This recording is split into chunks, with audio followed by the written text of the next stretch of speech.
Hello YouTube, this is Asatsu5 and I just got back from my favorite gun store, and that is Collector's Firearms at Westheimer Road in Houston, Texas.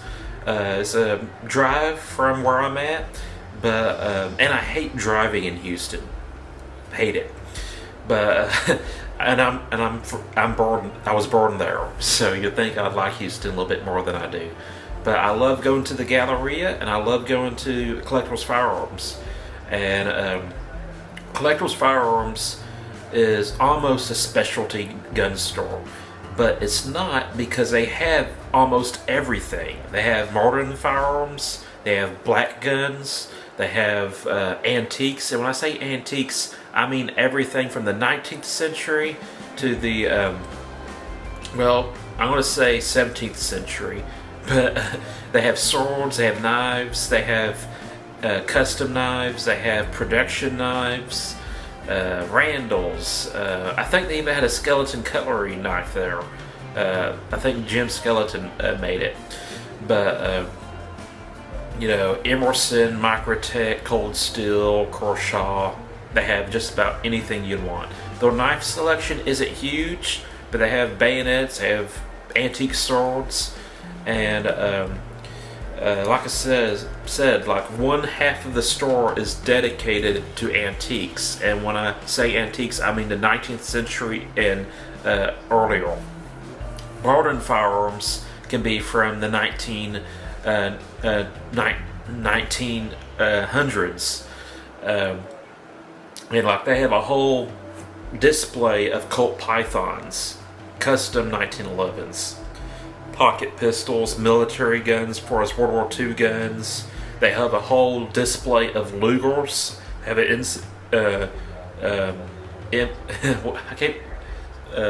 C96 broomstick Mauser. So, yeah, the C96 broomstick Mauser isn't a antique; it's a modern firearm there. So, anyways, I went there for two reasons, and that is to get this gun appraised, and depending on what happened, get ammo.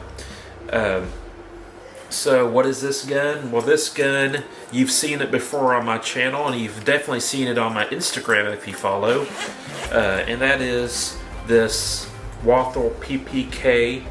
This is not a PPKS, this is an actual PPK, and it's a pre-war PPK. That means it was made before 1940. And this does not have the eagle on it, the German eagle. It's not a party member gun. It doesn't have the RCM or the swastikas on it or anything like that.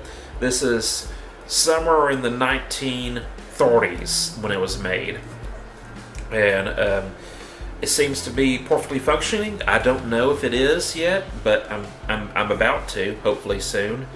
But this is a just to show you that it's unloaded. This is a 42 ACP Walther PPK, German-made, pre-World War II.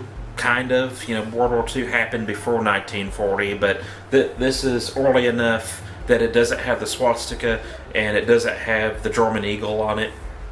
And I wanted to take it to this specific gun store to get appraised, because I got it at my local gun store for $5.45, if I remember correctly. I have the receipt somewhere around here, and I thought that was a ridiculous price, because my Walther PPKS, this is made in the last 10 or 11 years, it costs $800.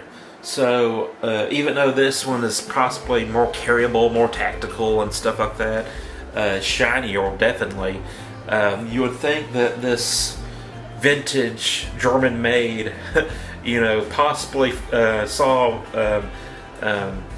combat in World War II would be worth a lot more. So I took it to Collector's Firearms, and yes, it is worth more than $545. Market price anywhere from $1,200 to $1,500. trade-in value at this gun store, because they have to sell it and make money, would be around $800 to $900.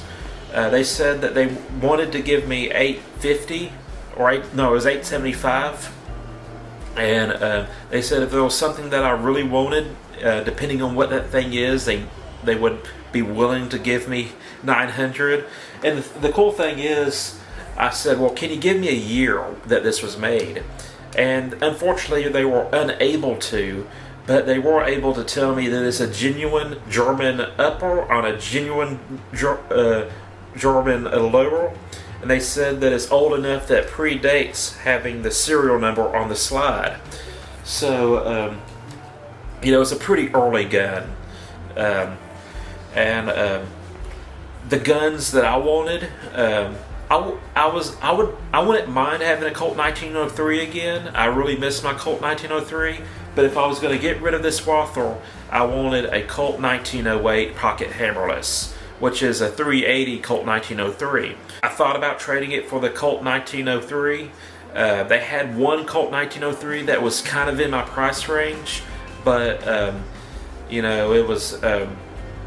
I basically be trading a 32 for a 32. Keep in mind that this is double single action with the decocker safety.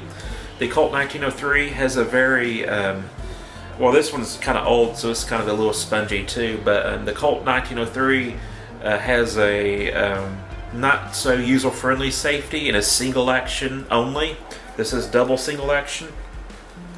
So I just came to the conclusion that if I wanted to carry a 32 ACP, I would rather carry this Walther than the Colt 1903. Although I would carry a Colt 1903. If you've never held one, it's possibly one of the most ergonomic guns you will ever hold. It has all the benefits of a 1911, but it's super thin as far as how it holds in your hand, and it's truly a very elegant gun, and a very historically significant gun in its own right, just like the Walther PPK.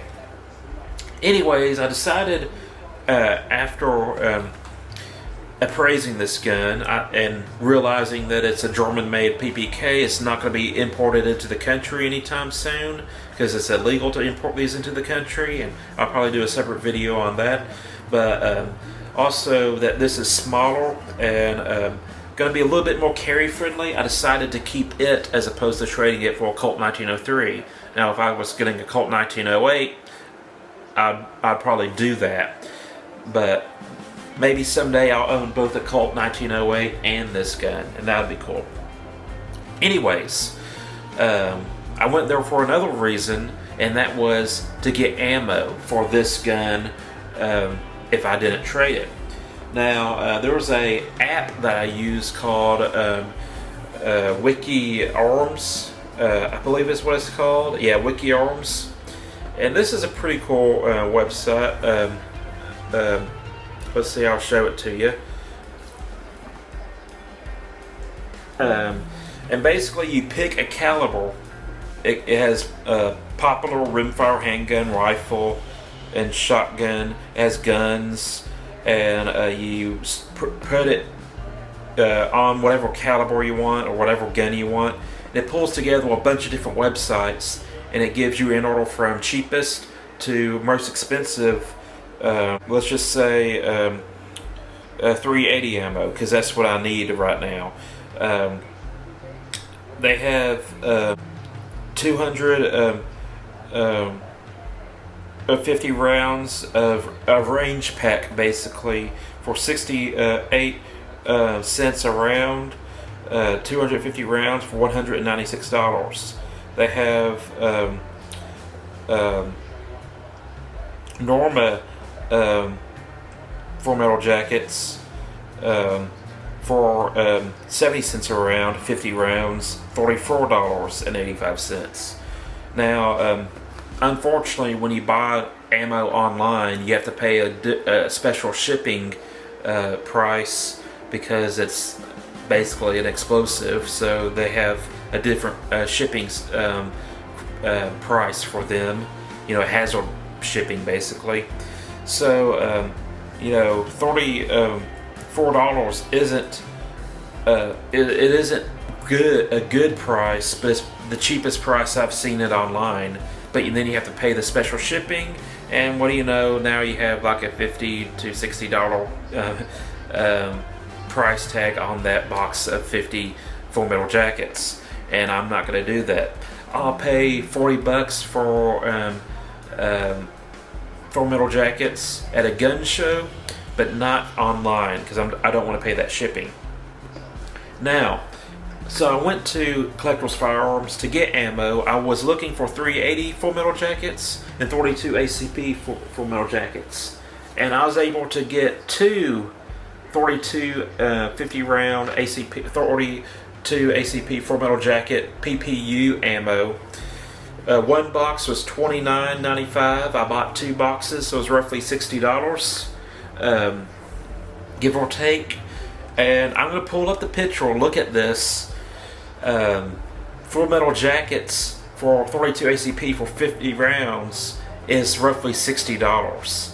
So depending on which website, it's ridiculous. That is complete price gouging. I mean, they're selling 42 ACP Full Metal Jacket 50 rounds for $1.25 a round. That is stupid. So, and that's without shipping. So they have another one where they'll be doing $2 per round. That is price gouging. That's taking advantage of a situation. So I'm not going to support that kind of behavior. And I was really happy I was able to get these PPU Full Metal Jackets. I have self-defense rounds for my Walther. The monolithic, I think, is Controlled Chaos. You know, it's just like, it's from Underwood. It's a Lehigh round, and as soon as reloading equipment and components get available, I'm probably going to start getting into reloading. Not on a massive scale, but you know, ammo shopping has been ridiculous this time of the year, or this season. The only place I didn't carry my gun was in a Mexican restaurant, and I have no clue. Well, I have a clue. I'm just not going to say it, but it seems to be common at Mexican restaurants to put a 51% sign on the business, even though they don't make 51% of their sales off of food. I've came across this a few times, and you know, if it's a Mexican restaurant where the employees actually speak Spanish, a lot of times they'll have the 51% sign on, and I don't like that, but I like the restaurants. And I was proud of myself today. I spoke, the only English word I spoke at this Mexican restaurant was table. And that's because it took me a while to get my mind in the right mindset to speak Spanish. The manager came up to me and said, "Hey, borrow or mesa?" And it didn't quite click with me. And he's like, borrow mesa. And then he was like, table or borrow? I said, table. Sat me down there. The waitress came up, and I spoke the rest of the time I was there in Spanish. Now, we didn't have a very fluent conversation, but she smiled and she knew that I was trying to speak Spanish to my best ability, and I was pretty proud of myself, and I thought you should know. Anyways, the point of this video is to give you an update on my pre-war German Walther PPK. I will be shooting it soon, and maybe occasionally carrying it because I love old metal guns. To tell you that I really lucked out at my local gun store. Keep in mind, this was at a local gun store. They were selling it at $5.45. That meant they paid the person that they sold it to or pawned it to way less. And so I'm just really thrilled to have this.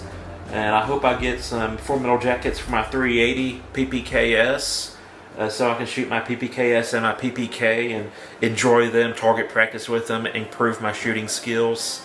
And so that's it. That's the video. I hope you enjoyed it. I'm Asatsu5, and I'm out.